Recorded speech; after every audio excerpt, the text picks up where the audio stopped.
Oh my God, you're not doing it. Good girl. Hi, Maddie. Hey, it's Annika here with Sniffdog. Are you so done with having to apologize to strangers because your dog has jumped all over them? Are you sick and tired of your dog jumping all over you when you walk in the door and muddying up all your clothes? I'm here today to give you 3 tangible tips to make sure that your dog stops jumping on both you and strangers once and for all. At Sniffdog, we're here to teach you how to speak dog. If you can have a better understanding of your dog, you can have a relationship built off trust and fun. We want to come on this wonderful journey of pet ownership with you to help empower the love and connection between you and your pup. We've all been there, having to apologize to strangers after your dog has jumped on them, or just being embarrassed to have guests over because your dog is a hot mess the whole time. It's also really frustrating when our dogs are jumping on us in the home because it can feel like we've told them very clearly we don't want them to jump, but they just can't stop doing it. The problem is what we do to make sure that they understand that we don't want them jumping is actually rewarding the jumping. Most dogs are very social beings, and coming to greet a person usually means they want to get close to that person's face in order to have that greeting. Insert jumping there. That is why they jump up at us. They're trying to get up close to our business and say hello in a friendly way, although us humans haven't really been able to nail down a way to communicate to some of our dogs that jumping is actually not what we want them to do when they're engaging with either us or a stranger. Real quick before we get started on today's training tips, I want to give a shout out to our #1 fan, Hank_Lab Roddy Rescue. Thank you so much for your continued support. You have been there from the very beginning, and I know you're rooting for us, so thanks. Keep following along, and everybody give them some love by liking them on Instagram. As always, I can't stop talking, so there's a lot of training tips that you might not be able to remember from watching today's video, so do not forget to download the training tip sheet we made just for you to remember all of today's tips. Lastly, don't forget to stay to the end. We've got some good bloopers, because I'm drinking wine tonight.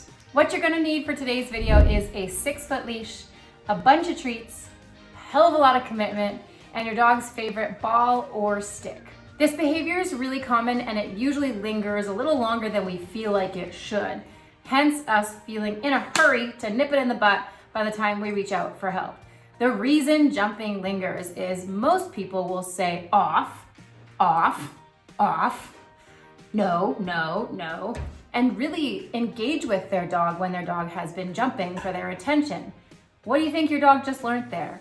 Jumping equals I get what I want, which was eye contact, hands-on contact, or conversation. And so your dog very quickly learns, oh, when I'm annoyed or I need something, sitting politely doesn't get their attention, but jumping up sure does. So we're gonna get more and more jumping over time in more and more situations. I promise you that if you actually follow these tips diligently and coach everybody in your dog's environment to do the same, it's very easy to modify a jumping problem, to minimize jumping overall. But I will say it takes commitment and consistency because jumping sort of dies long and hard. It takes a long time to get rid of this if they've just spent a few months learning that jumping is the button they press to get exactly what they want. So let's get to tip #1. Exercising your dog to prevent jumping in the first place is absolutely key. Usually a jumpy dog is an energetic dog, and an energetic dog implies they haven't necessarily had enough exercise today. Now, the coin phrase, a tired dog is a good dog, actually stands true in many cases. Providing the proper exercise for your dog could look like fetch. It could be walking in a new environment on a long line. It could be just a walk around the block, but a new block. It could be forest off-leash trail, fun running around time. It could be a beach adventure. But exercising should be diversified, it should be fun, and it shouldn't always be the same for your dog or else they're gonna get bored. Once they're tired, we can start getting them to use this old thing of theirs, which brings us to tip #2. Tip #2 is to reward your dog whenever they stand with 4 feet on the floor or even sit around people during greetings. Now this, my friends, is a very common error I see all the time. We generally wait for our dogs to do something we don't like before we begin interacting and engaging them. What I want you to pay attention to is when your dog walks up to somebody and doesn't jump, you should be feeding them to reinforce hello. That behavior right there with 4 feet on the floor is what I like and you're getting paid for it. And you can do that whether you asked for them to sit or not. If they offer good behavior, catch them getting it right before they get it wrong, in which usually then you would intervene. A common time that a dog will jump during greeting is right as the person stands up after greeting them. So you might get in the habit of feeding your dog a few times for sitting right before they engage with somebody, or sitting during the engagement, or even standing with all 4 feet on the floor during their engagement. And then as the person lifts themselves up to disengage your dog's like, no, please don't stop, I want more. And that's when they launch up to get back to our faces. So don't stop feeding too fast. Feed and feed and feed continuously to reinforce to your dog, I love that, and continue to do it even as the person stands and disengages. Great way to prevent jumping in the first place during greetings. Good job, good girl. Good job. Hi, Betty. Yeah, good girl. Hi, Betty. Hi, Betty. Hi, Betty. Yeah, good girl. She's trying so hard not to jump right now. And by the way, it's really hard for your dog not to jump on people. So don't be cheap. Feed very diligently, as you see in the videos with me feeding time and time again, just to make sure that she doesn't have the chance to learn that jumping, in fact, gets her access to the person's face. Now, training something like sit, stay as a cue or command that your dog understands is obviously in your best interest, but the hardest place to actually practice it is during a greeting. So you might want to practice sit, stay in the comforts of your living room while nobody's around, and then go ahead and rehearse that same behavior when somebody is interacting with them. Now, here's a little sneaky tip that I coach people on doing all the time. If you think that your dog might jump on somebody, even if you train sit, stay, even if you've got food to reinforce the opposite, such as standing or sitting, don't worry. You should have your dog controlled though. So you should have them on leash for all greetings, whether inside or outside, so that you can step on that leash during the greeting and manage the environment. If they get too excited and the food doesn't suffice, or the person gets really uncontrollably excited to greet your puppy, it's very likely your dog's gonna lose self-control, jump up, and you're gonna be frustrated because you feel like you did everything right. Now, if you're stepping on the leash with just enough room for them to comfortably stand without any tension on their collar, but also not so much room that if they jump, they can actually contact the person, it's really a great management tool to make sure that they don't rehearse the habit you're trying to fix in the first place. So a gentle step on the leash during greetings will prevent jumping and be a really good sort of middle ground before your dog has the self-control to stay in a sit, stay, or stay with all 4 feet on the ground during the entire greeting. Now, here's the catch. If you're doing these wonderful little training setups with greetings with strangers or friends of yours or even yourself, but during the day you're rewarding your dog for actually jumping in other scenarios, that's going to become super confusing to your poor dog, and the jumping will not go away.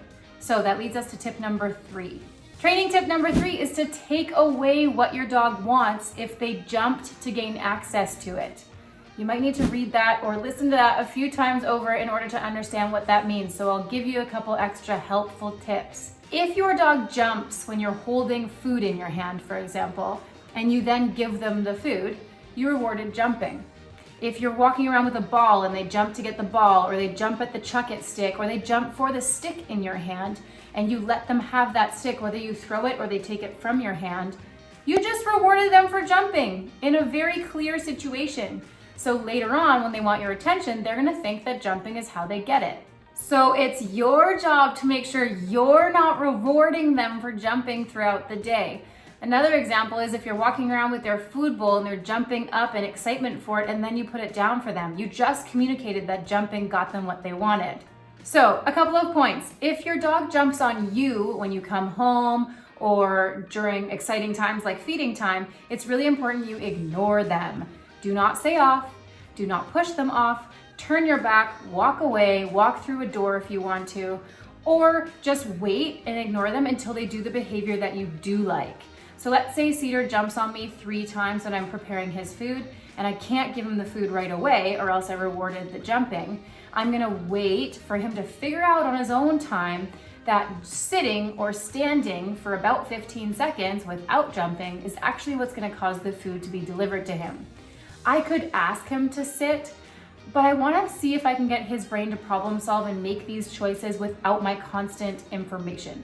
Did you hear what I said there? I said ignore jumping on you when you come home.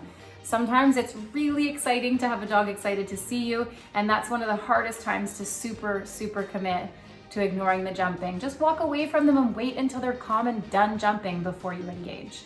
Another way to teach them that they should not jump to gain access to what they want is by playing what I call the helicopter game. The helicopter game is when you stick something to their nose that they want, you hold it up at your shoulder height overhead, and you slow motion deliver it down to them. If they jump or their feet leave the ground, you take that treat all the way away over your shoulders, and then you try again.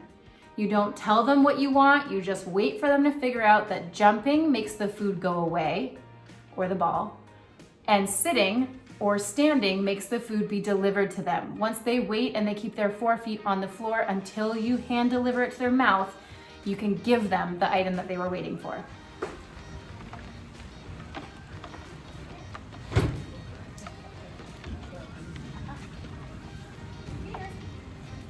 Yes, good boy. Oh, she got it.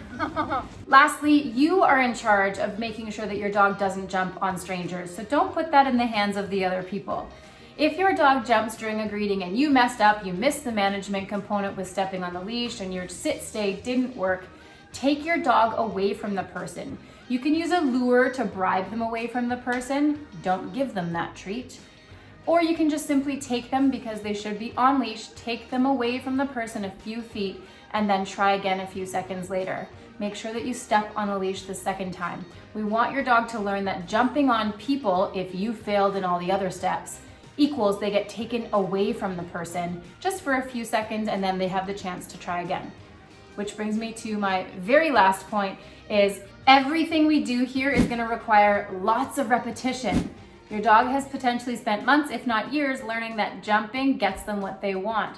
So it will take them a few weeks to months to learn that in all situations in which they used to jump, jumping no longer gets them the toy, the stick, the food bowl, the greeting, etc. So be patient with them. It takes a long time for them to unlearn that jumping works. Things to avoid have been made very clear throughout the video, but I'll just give you a few reminders. Do not talk to your dog when they're jumping on you.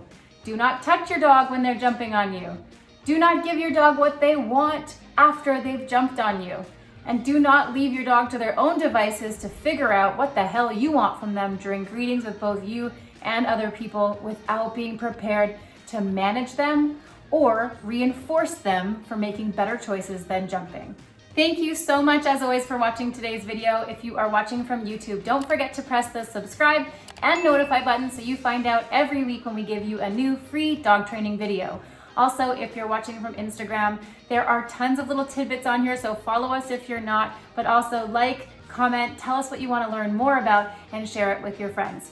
If you're watching from Facebook, comment again, tell us what you want to learn more about, and share with all of your friends who you think might need to learn about how to make their dog stop jumping on you. Lastly, don't forget to download the training tip sheet. We made it just for you, so you remember all of today's little tidbits. Enjoy the bloopers. Who's that good patient boy? What